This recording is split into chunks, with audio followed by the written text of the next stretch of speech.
If you are trying to learn programming language in 2024, just like Python, C++, C programming language, JavaScript, Java, and other programming language, then use these two tips to learn faster and more accurate. There is something called spaced repetition. Spaced repetition means you should leave sometimes after learning. That you shouldn't learn everything at once. If you learn some basic things, take time to remember. Put some times in between. That's what I mean by spaced repetition.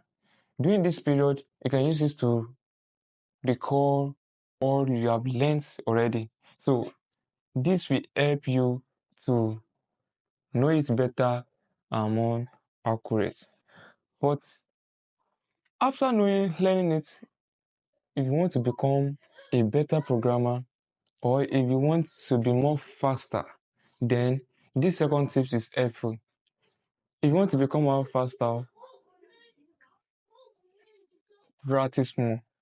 The more you practice, the better you become. So when you practice so many problems, when you solve many problems, then you'll be able to understand how to approach them whenever you come across with such problem. So that is the reason why practice make perfect. Thanks for watching. See you in my next video. Bye bye.